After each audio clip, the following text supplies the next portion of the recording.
Welcome to the 5th episode of the Beacon Banter podcast. Yes, we are in our 4th location in 5 episodes. We're going to figure that out, hopefully. They locked Meyer. Yeah, they've locked Meyer, they've locked Niels, the science building. They're going to destroy Meyer. But we are joined with a special guest, Professor Brian Davis. Hi, how's it going? So he's a math professor at this university. I guess we should start with basic questions. How long have you been here for?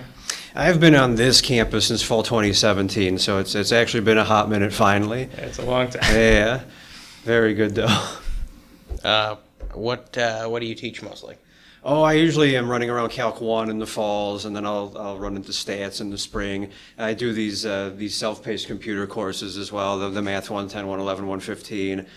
They'll throw me on the finite usually in the spring, and then on occasion I get to do the Calc 2 and the Stat 240. So basically any like 100, 200 level undergrad course you can find me floating around in. So you probably know something about cryptography then, right?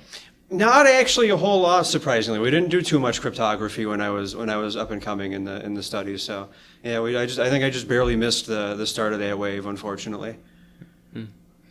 It's I've been learning a lot about that recently. Okay, good. A little bit outside of college, and like quantum computing, anything like that? I'm familiar. Yeah.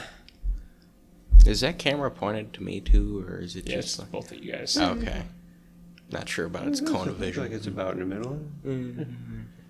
Unless I do this. No. All right. Well, Robert, you're starting a club. Yeah. I forgot what that was about. So I'm starting a club, and guess who's my advisor? That's right. We're gonna make some things happen, and you wanna play with novels of all things, huh? Yeah. So I'm an engineer, which means I can't read, except there's an exception to that, in that I specifically have a character trait where I can read.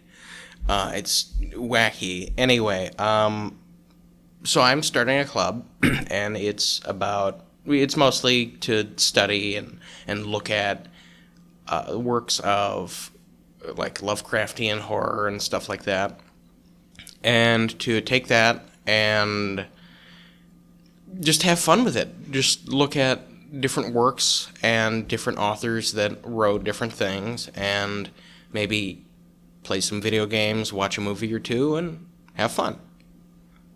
All right, and this man convinced 7 other people. I did. Now you need 8, huh? Josh described it as like, he said it's like a Cthulhu club. Yeah, Is that exactly. accurate? That's accurate. Okay. That it's a Cthulhu. Was he club. one of the 7 people? I don't know. I don't actually remember if he agreed, but I have a lot of other people. I already wrote a constitution, I already submitted it. Everything's gone swimmingly so far. And what, you get like $1,000 for starting a club, right? I don't know. Something. I'm not really familiar with the financials, but I won't need any funds. Mostly, maybe $50 a year, maybe. That's it. Well, I think they give you $1,000 by default, so have fun. I'm not going to say no to money. If you're going to give me $1,000 check, I'll do whatever menial task you want. Let's go to eating. Let's go to eating for yeah. 1,000. All right, we're all going out to Steak and Shake. Come on. Oh, no, Mr. High Roller over here. And then all the money is gone in a single afternoon. Oh, come on now, Robert. You gotta be...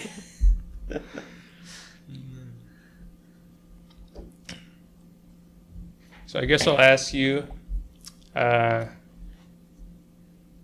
I know grading's probably a time-consuming task. How many hours a week would you say you spend on grading students' papers and the whole thing? Wildly, I'm probably an outlier in this case. I actually just speed demon through all grading papers and everything. It really doesn't take very long at all. I just kind of memorize all the answers and the type of work I'm looking for. And then I go through it and I'm like, okay, this answer's worth like 3 out of 5. This answer's worth 4 out of 5. I just kind of have like this mental state of, all right, we're in the zone and we're getting it done. So probably not like very much at all, actually.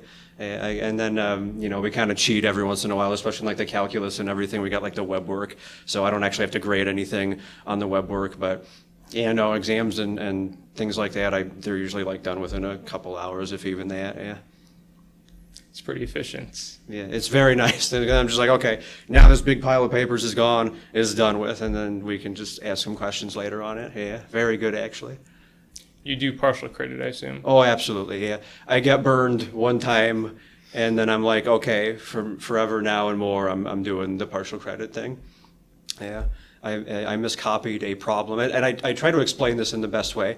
When I was taking Calc 3, I miscopied the prompt for a problem. I was supposed to write like a 2 in the question, not the answer, and I wrote like a 4 or some goofy thing for whatever reason. The work I did was correct. It used the correct numbers, but the question I miscopied. I got a 1 out of 10. And I was like, oh, okay, this is like the start of my villain arc or whatever. But no, I'll actually just, now we're doing partial credit. Yeah. Yeah, I have one class where I don't know if the professor's overwhelmed or what it is, but he said that, like, we're just doing all or nothing now for the problems. Oh, no. It's only like 7 problems. So if you miss like one of them, that's, I don't know what the percent is. You're already down to a B. Yeah, you're already down to a B. Yeah, oh no, it's tough. My goodness. Yeah. I guess I understand, but that's part of it. So Yeah. Get out that ink. What else we got? Awkward silence. Not from you, Sir Robert. No, Robert, don't do it. No, don't do it. Okay. Food.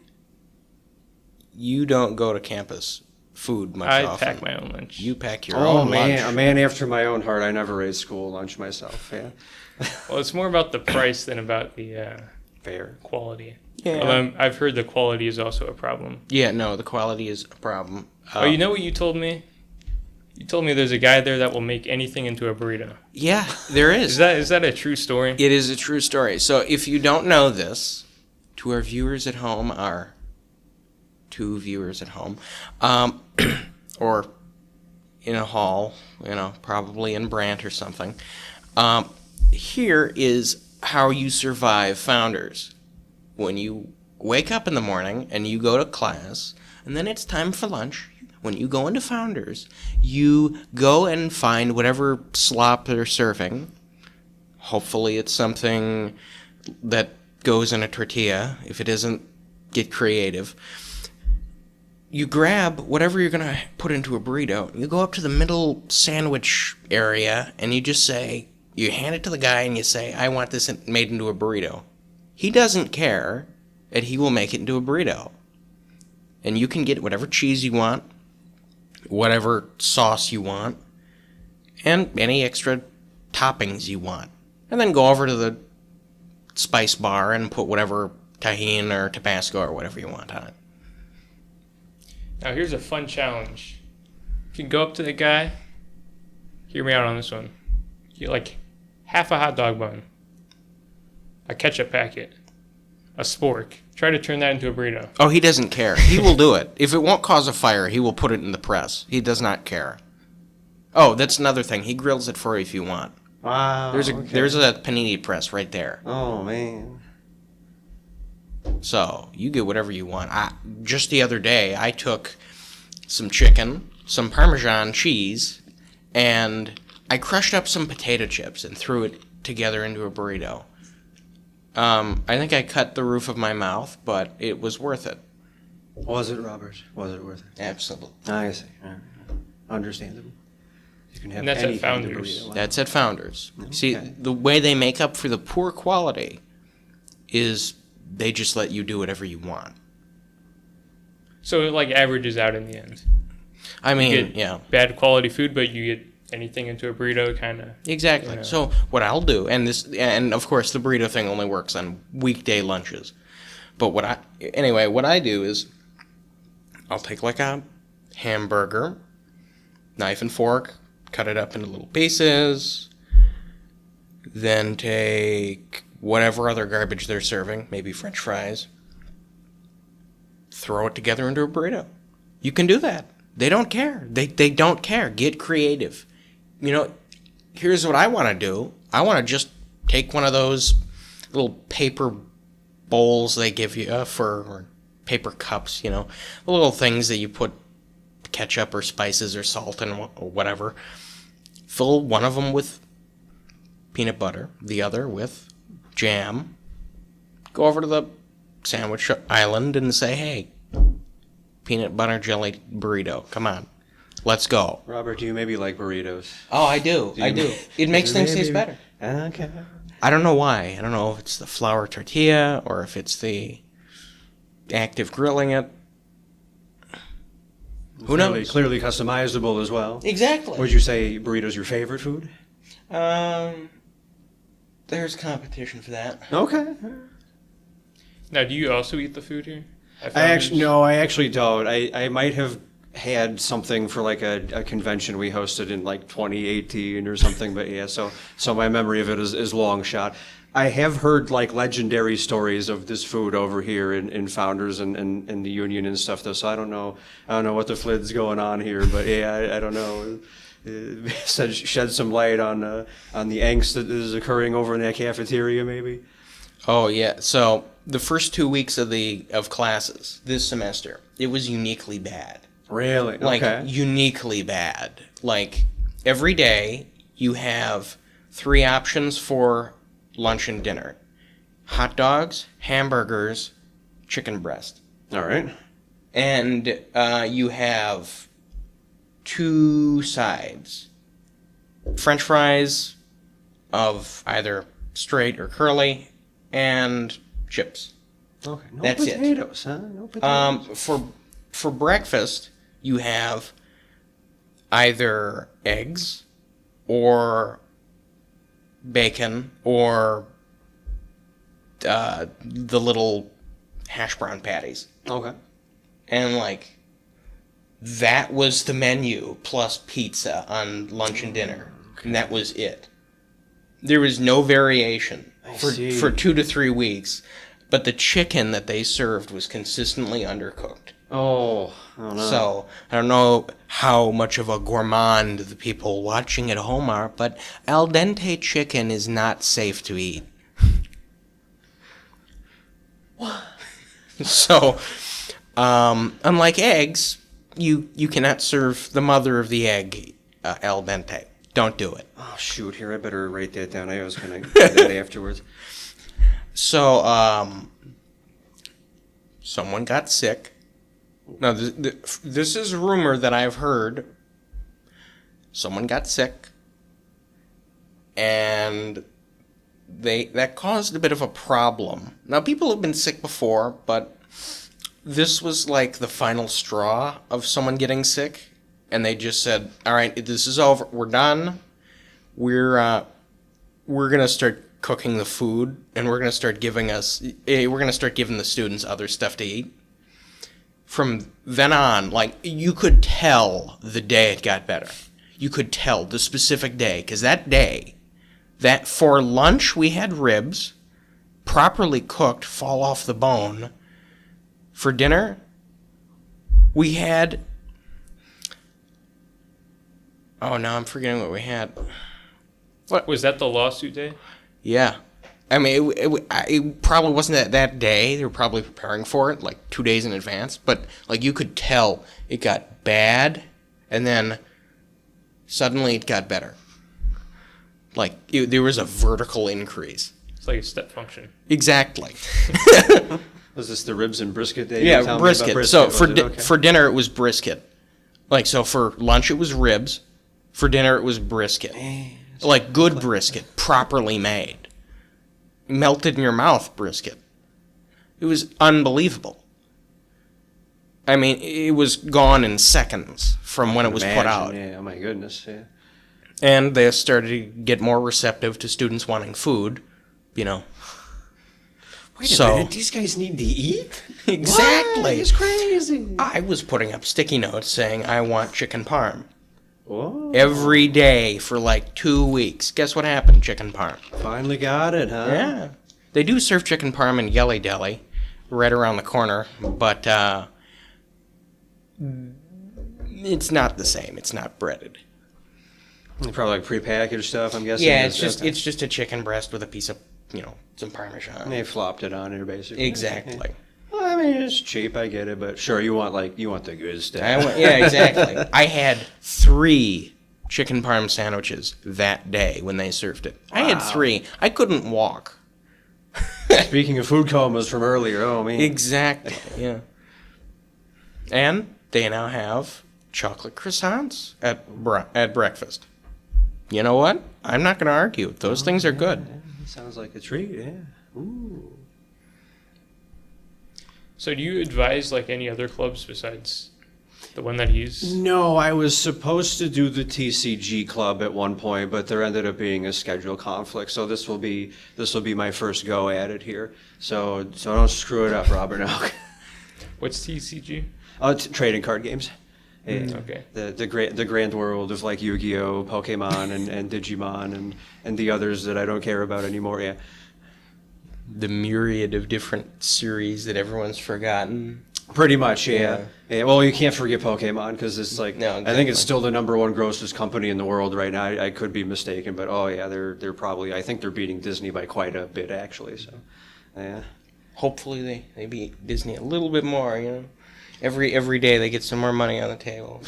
Nah, Disney can. They're good.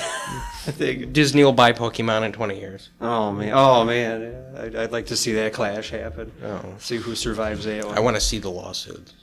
I mean, yeah, that'd be tasty drama. For sure. Exactly. So how far is your commute here? I actually live in St. John, so on a good day, it's probably 45 to 50 minutes. Yeah, if Indiana traffic doesn't piss me off, but yeah, no, they're fun and exciting. I swear, the roads are great. Yeah, so yeah, it's close to the side of an hour maybe. Not too bad though. The potholes are flavoring, They are. Yeah, that's where the brisket was. Exactly. Potholes have the brisket, That's right. That's where they find We it. should have been looking there all along. Exactly. Yeah, not too bad though. And, the accidents are just, it's like variation. As I'm coming here today, there were at least 2 instances where they do the goofy sensor thing on their emergency vehicles where they take control of the traffic lights and everything, so it just stops everything dead for like 2 minutes. And I'm like, oh, okay, now this is fun again. Another riveting trip on Route 30, my favorite road in the whole wide world. But what can you do? It's just driving. I'm sure there were closer universities, but what made you choose this one? Were you an alumni? Was it? So I've been teaching for Purdue and Ivy Tech at the time, at Purdue Hammond rather, Northwest over there, Purdue Calumet, whatever they were calling it back then. I think it was Northwest still maybe. But anyway, and my department head happened to know Ken Luther, who was the math department chair here at the time, and they were like, do you want to go teach like this guy part-time or whatever? And I'm like, okay, that could be interesting. I haven't like taught at a private university before. So I was just like really intrigued. The one time I had been here was for like a WWE show in like 2003 or something. They hosted a freaking wrestling show over there.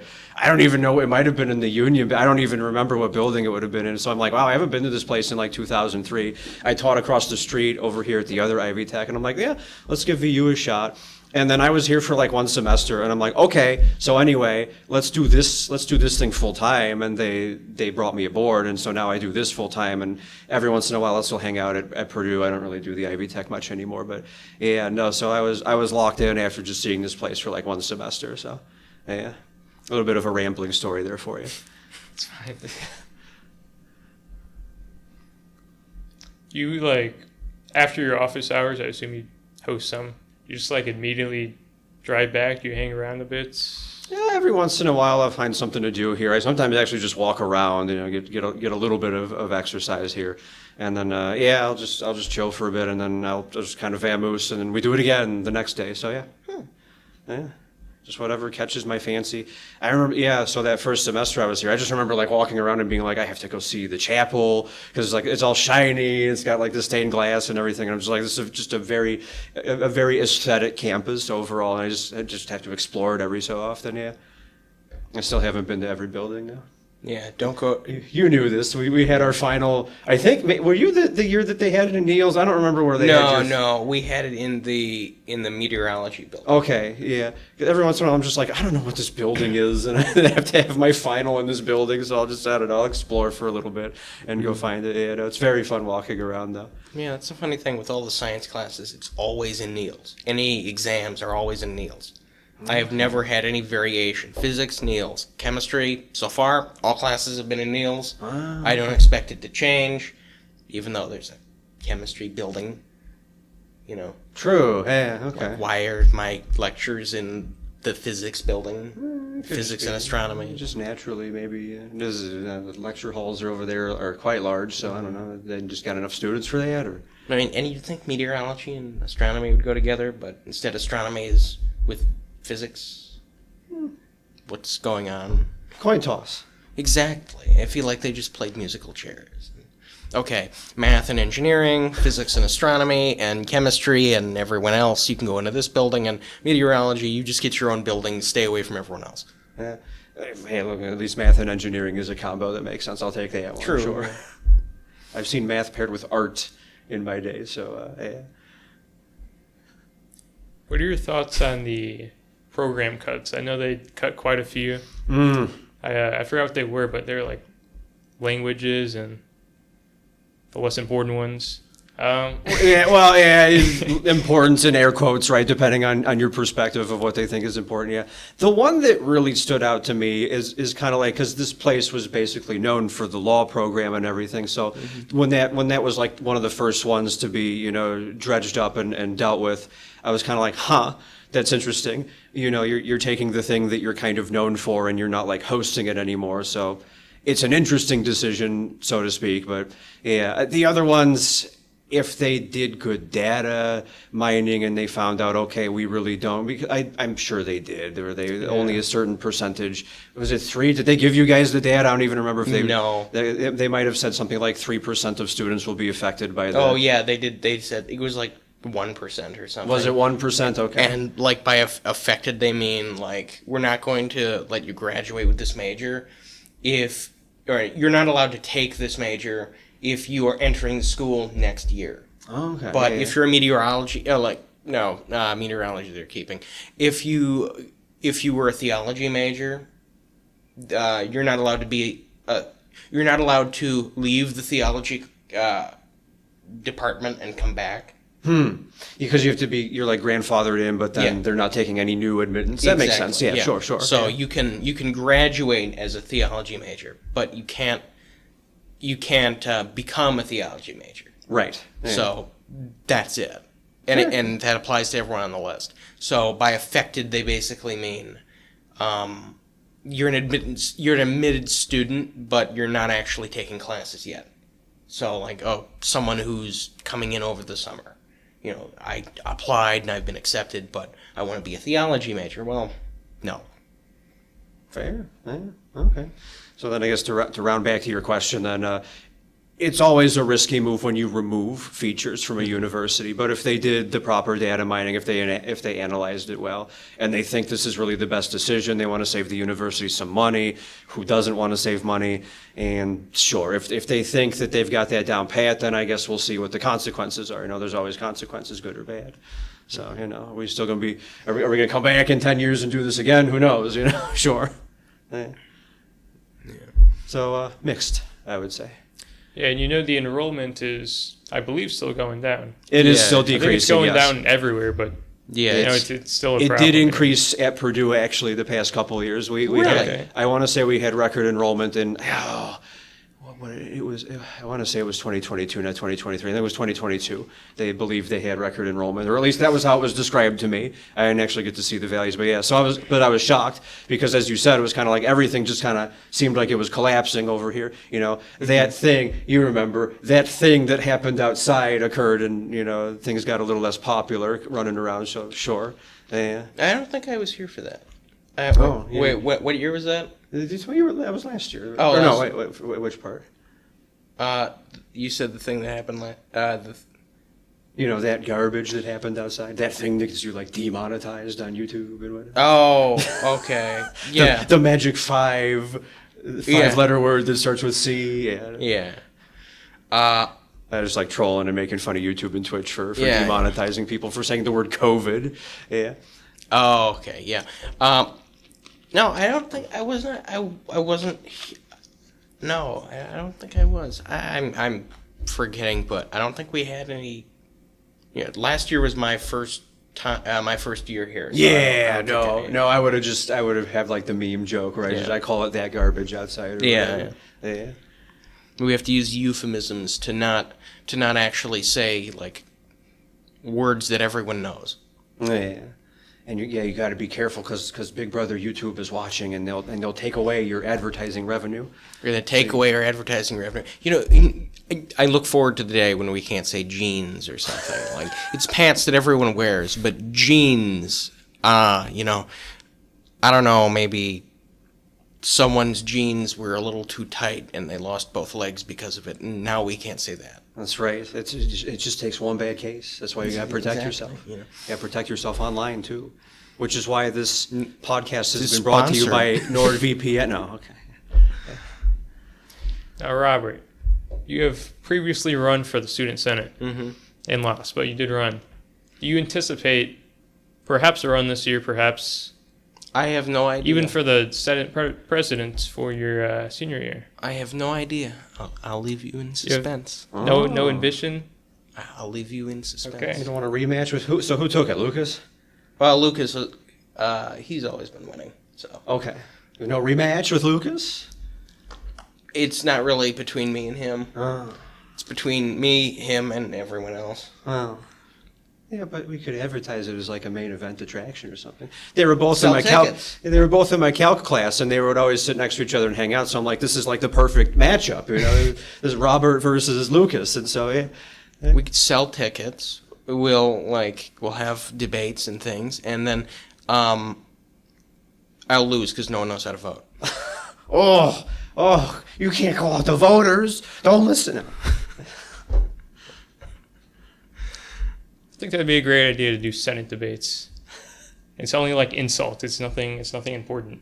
No, yeah. So what we should do is so there's like rules. You can't like do advertising that goes after anyone else.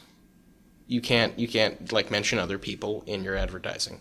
So when you're running for Senate, you have to like just your name, vote for me, basically. To be fair, that's probably how it should be, but Yeah. starting with maybe, I don't know, 2016, things kind of fell apart in this country, Yeah. but what can you do? You know? So sure, I remember liking those posters you did last year, though, the one Yeah. with your face. Those are pretty nice. So, yeah. I mean, I kept getting from other people that they were very attention grabbing. They're Good, very yeah. like to draw you in. The problem is, unfortunately, this is not 1980, and people have cellular devices that they don't look up from. So Not those things. posters are unfortunately ineffective if you don't duct tape them to the floor. Maybe you should have done an email campaign. The problem is, I also learned no one checks their email. That's true. I mean, yeah. Except for me. It's just me. And I got into the Student Senate I did the inauguration because they had an open seat, so I just applied for it. And then over the summer, I realized that I just have like too many classes. I Yeah. don't really want, especially since I commute here and it's like Little- 8 little p.m. much. on Mondays. I don't really want to like be here that late, so Oh man. did one day, resigned, did my service for the school. You did it. You did it for one literal day. Yes. Oh, that's great. What was the position? It was a student senator. Okay. For third Wow. Okay. So you've served your country, I've served the school. Now he can say he's a former senator technically, so he's got that on his resume. Yeah, put that on your resume, but just stretch the truth and say you were actually in the U.S. Senate.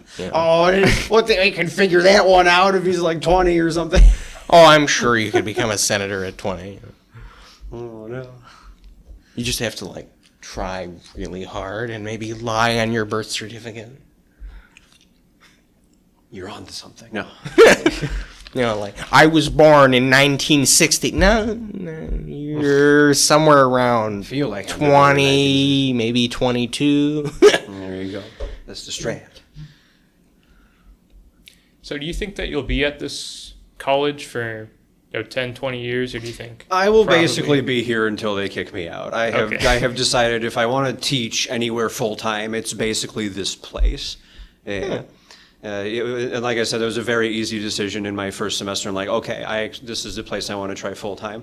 And then a few years later, and now I'm like, yeah, no, I'm very comfortable here. I'm comfortable with the students. I'm comfortable with the faculty. I'm comfortable with the really weird guard dog they got outside. I don't know what that's all about. No, I'm just messing around. Yeah. But no, it's been a blast. Yeah, so until they want to throw me out, I'll be here. So That dog has 2 heads. You ever it notice does, that? no, it was 3, but I had to take one because he was trying to steal my brisket. Ah. I mean, what's the appeal? Is it the small community here? It is, yeah. Some of the class sizes is a decent contributing factor. At Purdue, they'll toss me these college algebra classes. And the guys over there are like the VU and the Purdue students themselves are very similar in their ethics and how they conduct themselves and everything. But like you're bringing in 45 to 50 students who have no college algebra background, sometimes not even like a decent algebra background. And I'm like, oh, okay, this is fun. I have to do like complex numbers and get them to logs and go through a bunch of functions and everything in the same 16 weeks. And some of them are typing 0 minus -4 into their calculator because they don't know what it is. And I'm like, okay, well, this is trouble. So it's fun, but when you're doing that with 45 to 50 people at a time, it's just like, oh gosh, what am I going to do about this? So I can come here and I can be a lot more personable with each student. I'm still hanging out with this guy. He hasn't had me for like a year here. So yeah, I get to actually like learn about the students and know them. And I could do that at Purdue. I can do it way more here though, because the class sizes are just usually so much smaller. I don't think I've ever had a course here that was like more than, maybe 32 people. So yeah, so no, very good stuff. But so class size is definitely a contributing factor. I don't think at Purdue, I don't think they have Fight Club. They don't have Fight Club. No, But I know. I shouldn't talk about just that. wanted to rumble, dude. I brought my gloves, and I was like, "You have to let me do this," and they didn't. They called what was it called? The police? I don't know. I hadn't heard of them before, but yeah, it was a weird day, dude. Just crazy. We shouldn't talk about Fight Club. I guess. We broke the rule. You have to take this out of the recording. I'm sorry. No. Just scrap the whole recording, Maybe we shouldn't. Yeah. So you've had Robert as a student in your class. Who? No, I'm kidding. Yeah. I've had one class with him. Let me know if it's like similar for this, but he's probably like the one that answers the most questions from the professor. He was, yeah. You were quite. You were one of the main talkers in our current group. I'm a main character. You had, because you were in the first group, and that was like the louder group. But of the louder group, his like row were pretty much the ones that were participating. Him, Lucas. I was the couple of the nucleus. others. I was like the sun. Yeah, that's the other reason it made sense that you and Lucas were both running for Senate. I'm like, well, these are the two guys who are like the active participants in the class. You can kind of gauge reactions as you like look at facial expressions of other students and everything. But yeah, when I would ask a question, this guy and his cohorts would be the ones speaking up for sure. Yeah, and trolling each other. Yeah. I think I had a running gag with you in the poll or something. Yeah, right? yeah, the stick. Speaking of which, I went to Meyer Hall and they had like a stick. Like the stick. It was like exactly like that stick, except it was slightly shorter and made of wood. Oh, so I just grabbed it. Is it called a ruler? No. Okay.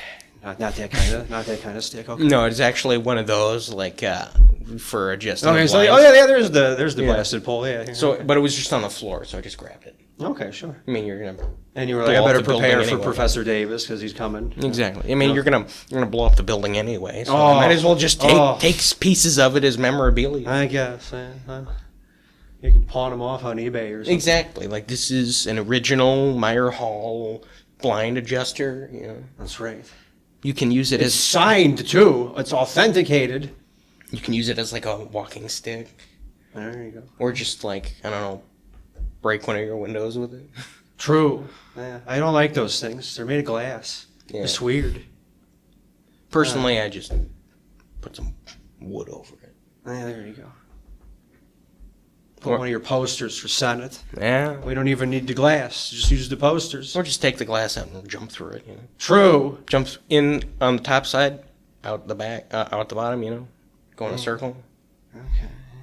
This bit on glass is going nowhere. Yeah. Okay. Fair. I can see right through it. A ponder for sure. So did you always see yourself becoming a math professor, or when did that start to My develop? first undergrad year, I was actually a chemistry major. And because my old, incidentally, this all started with my old high school chemistry teacher being like, you should go into chemistry because you're really good, but then come back and take my job. And I was like, well, I don't actually know if I want to teach, but chemistry was fun, sure, so I'll go do chemistry. And after a year of chemistry, I was like, wow, I really don't want to just sit in a lab somewhere and do this all day. It's for a lot of people, but it's not for me. I need to hang out and talk to people and everything. And so I just kind of decided, well, I guess I've always been kind of good at math. I don't know, and I like helping people. So we could go talk to high school students and help them out. And then I did that for a semester, and I was like, okay, so anyway, we're going to go talk to adults now and have fun with that instead. Yeah. So chemistry, but yeah. Any chemistry majors out there? My dad was a chemistry major. Very good. Yeah. And then he kind of cheated the system, and he got a job at a manufacturing company. Ooh. And the manufacturing company said, "You're a chemist. That's great. We need chemists for injection molding and stuff. Ooh. Okay. Okay. Because we need to know how fluids work and things. But you're not an engineer, and that's a problem. You're going to Northwestern now, and you're going to become a manufacturing engineer, and you're going to get a master in that." Okay, I think because they helped him out with Yeah, I think I remember he this story. just went there, and they told him we're going to fail you, and you're going to get an undergrad, and then you're getting your master's if you get under a B in any class. And he's just like, sure, goodness. I'll take that bet, and he won. I was going to say, it sounds like it went pretty well. So Yeah. nice. Okay. So he has 2 non-continuous degrees. So I know there's a thing they do with incoming EC professors where they have them do a sample lecture. Students can attend it. Is that something that you had to do as well when you came here? Wildly, this might be the only campus where I was hired and I did not do a pre-lesson or whatever they might have called the thing. Yeah. Now, when you first start out, they have you they do these peer reviews where throughout the semester, someone will come in and check on you and make sure things are going well. They'll give you feedback and everything. So for fall 2017, that was Ken Luther. He came in and watched me. And then Professor Patrick Sullivan, he came in and he watched me. So they would check on you once or twice a year. But yeah, before they hired me, it was basically the only time that they hadn't had me come in and do a lesson in front of the faculty or something beforehand. Usually when I got interviewed, you would just do a lesson in front of whatever faculty. I went down to Sellersburg for Ivy Tech and I did a lesson on percentages for them. And it was the whole math department just sitting in front of me, just really awkwardly staring. And I'm like, oh, okay, I have to talk to all these guys who already know the subject matter, but I kind of have to pretend they don't or whatever. I guess I get to, I don't know, play around with theater for a bit or something. But yeah, no, not this place for some reason. Maybe my discussion with Ken Luther, he thought I didn't need it, or maybe they don't do it. I'm not sure. But you said you thought they did for the ECEs. So. Oh no, I can confirm that. Nice. I've seen that happen. Yeah, because you guys were saying that the students go in and watch them and everything, huh? Yes. That's really interesting. Okay, that might actually be fun. You kind of get to see a prospective new person coming in and preview their teaching style or something. Yeah. Do you fill anything out after that happens, or do you just literally watch and then leave? Oh, I never go to this. Oh, you never go to this, so you may not know. Yeah, Okay. no, I've seen I'm in an ECE class, and a faculty member will come in and sit down. Okay. I think the professor is kind of new. I don't know. I don't know much about him, but every once in a while his kids drop in. He's got 2 kids, and they drop in and sit down. And Is that Mohammed? yeah, it's Mohammed Abarakis. Yeah. Okay, that's the big community get together. That's kind of fun, though. Yeah, it's hilarious, and the kids are playing around, falling off chairs, and we're just trying to pay attention to lecture, and then the kids are just like, they'll look at you like, yeah. what do I do? They want to do all the antics that a kid will do, sure, yeah. And then, of course, he calls on them and says, what do you think? And you're just, I don't know. It's playful, I kind of like it, okay. How many nodes are there? I dig it. I wonder if they might have started. 2. You don't have any idea when they started this kind of practice, do you? I wonder if they just started it after I got here already. I mean, I guess at least 2 years ago when I got When here. you got but- here. Okay, cool. Yeah. All right. Was that linear circuit theory that you have before? I don't actually know. I'm a mechanical, so I like touch on it, but I'm moving to something else.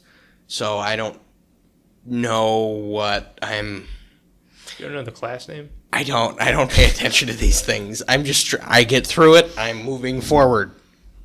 Oh man. It's like I don't know the specific name of my chemistry class. I am in chemistry for engineers, I think. I am moving forward. I am not a major in chemistry. I am moving forward. Oh my goodness. I am here for creating things in factory. I want injection molding. That's all I want to go into plastics, that's it. Do you do any programming at all? Oh, I'm probably like the worst mathematician programmer. I can, if you give me like an engine, like we were talking RPG Maker earlier, or ZQuest Classic or something like that, I will put together an entire blasted game. But yeah, the actual like coding side, I don't think I got into it early enough in my career that I was like, I have the attention span to sit down and like learn this from scratch now, and now I'm too busy to do so. So I'm awful with the coding side. I can like pick up little nuances and quirks about the language I'm working with. Don't work with Allegro, by the way. This is my usual rant about don't work with Allegro. It sucks. It's awful. But yeah, other than that, I'm more of like I'll do the designing and the mapping and the story building and everything. But the coding, you can maybe try to ask me something about it, and I'll give you my opinion on what it might work with in the language. But I'm not going to have you like actually hire me as a coder, basically. Yeah. Not yet. Give me time. Maybe. Possibly. I don't know. Maybe we should go back to the window thing. No, I'm kidding. Yeah. So of the game engines you've worked with, what do you think is your favorite? Oh, definitely RPG Maker. Yeah. Just very convenient to pick up anything. They advertise it as you don't need coding, and they're like literally correct. If you want to be competitive in the RPG Maker market, you like really have to go above and beyond. I'll see like new ones appear on Steam every once in a while where I'm like, wow, I can tell this is RPG Maker, but it's like it's so far above and beyond what I would expect an RPG Maker thing to be. I can't tell it's like RTP, the real-time package, so like the pre-made assets that they put in there. I can tell it's not that kind of stuff, but it's like you look close enough and it's like, okay, wait, no, this is like the actual menuing system, or maybe it's similar looking to the UI or something. But yeah, so no. But yeah, RPG Maker, like I said, I maybe like 1,700 hours on that freaking MV on something, and that's only what Steam reported. So yeah. But no, RPG Maker MV for sure #1, and then ZQuest Classic for #2, and now Link to the Past is getting its own editing, Z Scream. So that one's pretty good because like Link to the Past is Link to the Past. So yeah.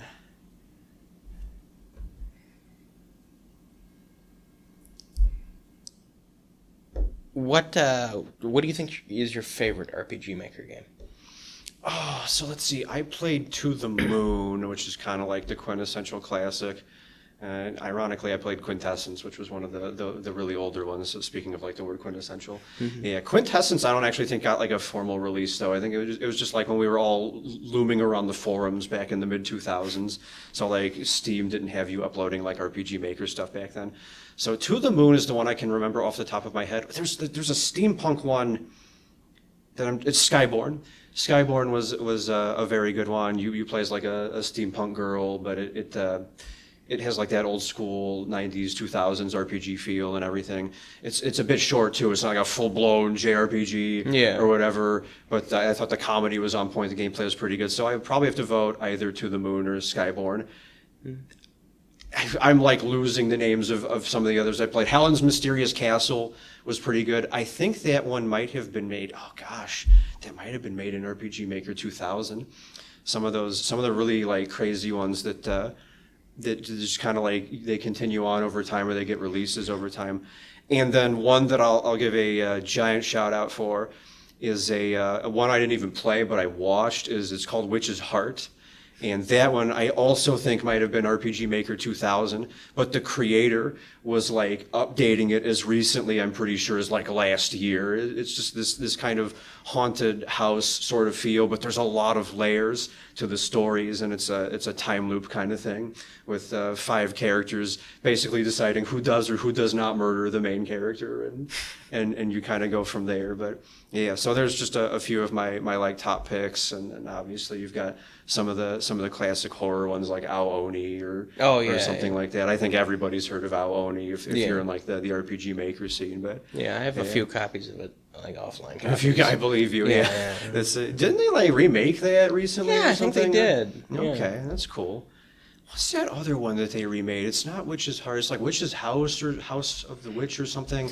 I think that was another one that was pretty good. I'm quite sure that one's RPG Maker. Because like RPG Maker just kind of ended up being the staple platform for, okay, let's design a weird horror game and we'll send it on over and do a bunch of crazy stuff with it. But yeah. Yeah, so no, those are some of my top picks, though, I'd say. Yeah, I learned that, so I have a PlayStation Vita, and I was able to crack it so I can put whatever I want onto it, like any homebrew games or stuff like that. One of the things I put on it was a homebrew adaptation engine that allows you to put RPG Maker 2000, 2003 games onto the PS Vita, and you can now you can have whatever garbage you create. That's pretty sick. Yeah, wow, okay. So I just make a game disc, and I pull out the SD card, stick whatever on the SD card, and put it back in the Vita. Fair. Okay. It's pretty cool. So I made like a test game. Just there's nothing in it, just like a box where you run around. And I put it on the Vita, and it works. It runs? Nice. It runs fine. So my conclusion is I can do whatever I want and make it into a game on the Vita. There's no restriction.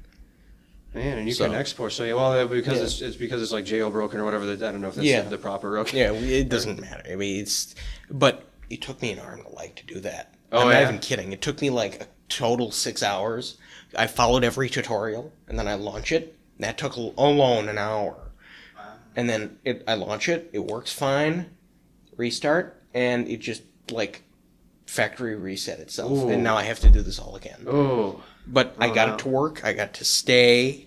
Nothing wiped. And then I just put whatever I wanted on it.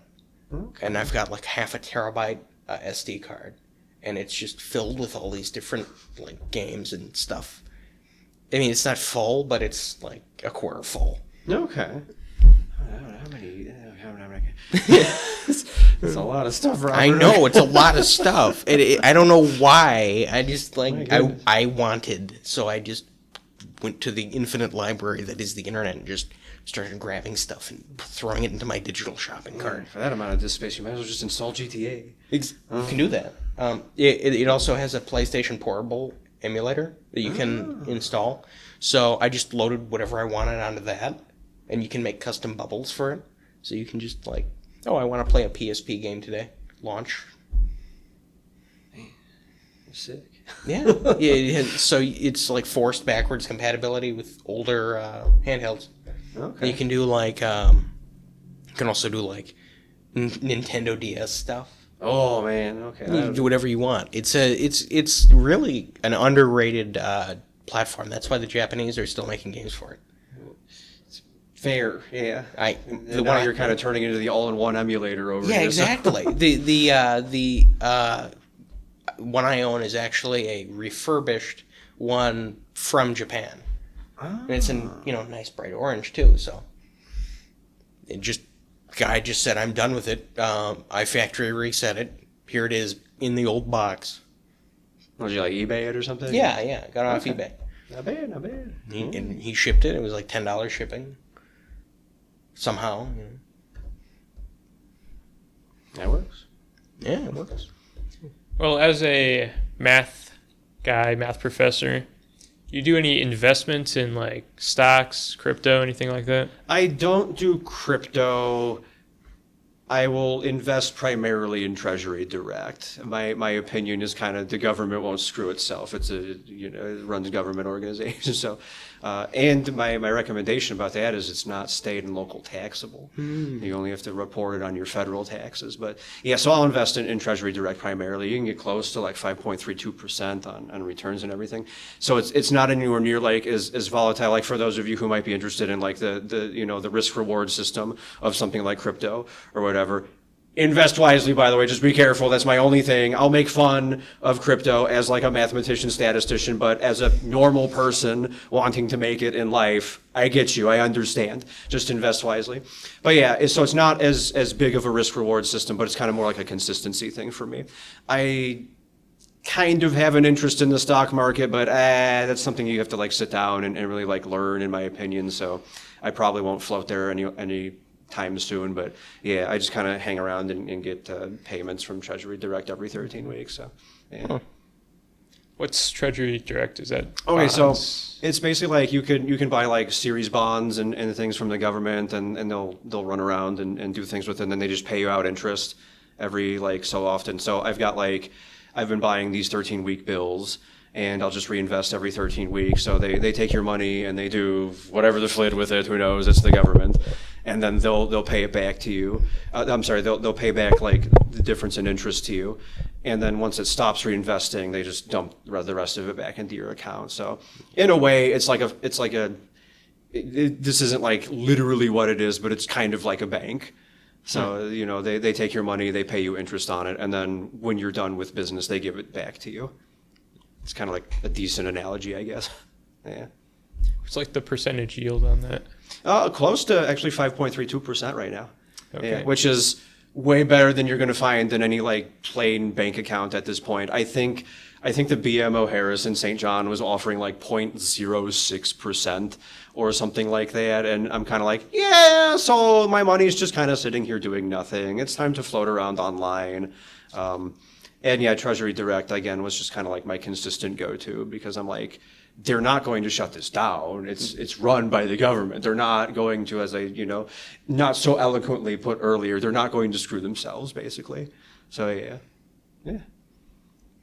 Yeah, I saw, I think it was America's Got Talent. They had either, like the winner can either take a lump sum of $300,000 or they can take $25,000 a year for the next 40 years. I think, as I was doing like the math on that, I think 8% was what you need to make as a rate of return for the lump sum to be worth it. So Yeah. I guess in that case, you'd probably need something higher. You said like 5.2%. So Yeah, so because I had wondered if we were going to head the direction of take the quiz. Do you if you like win the lottery or if you win a prize show or something? Do you take the lump sum or do you take the payouts? I will actually generally tell people to take the lump sum. The reason being, like you're going to get taxed anyway. Like they're going to get you no matter what. So you might as well just be a good person and pay your taxes.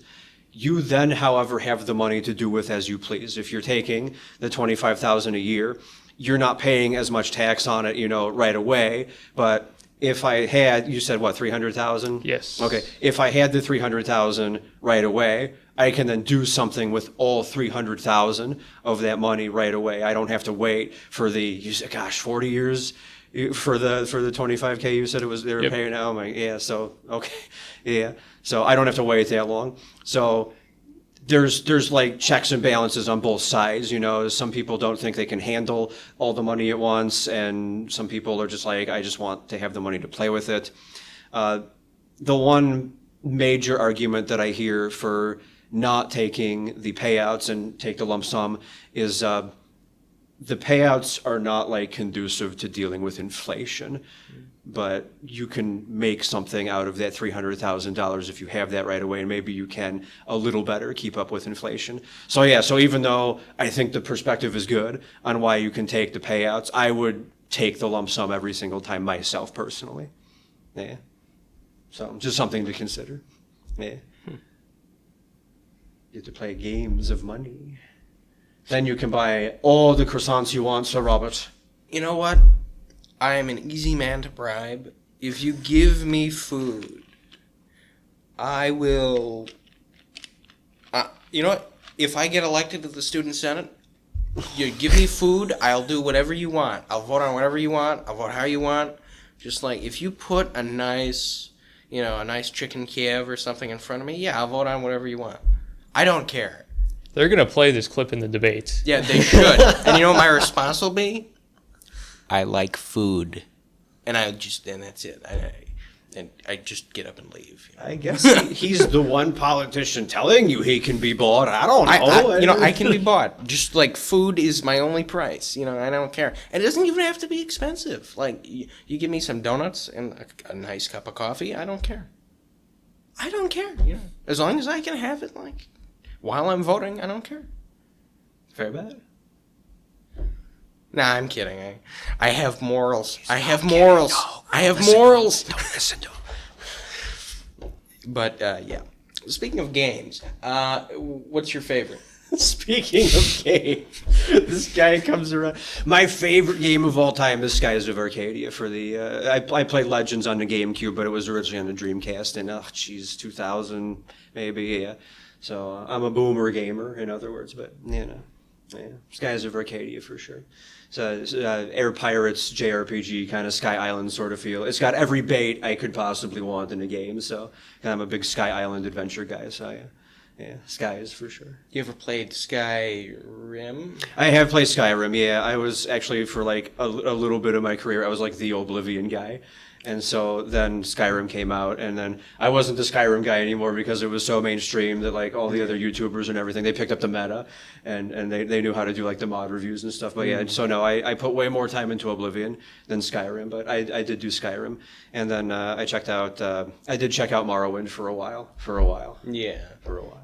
Yeah, I've played those three, but I didn't really get into the.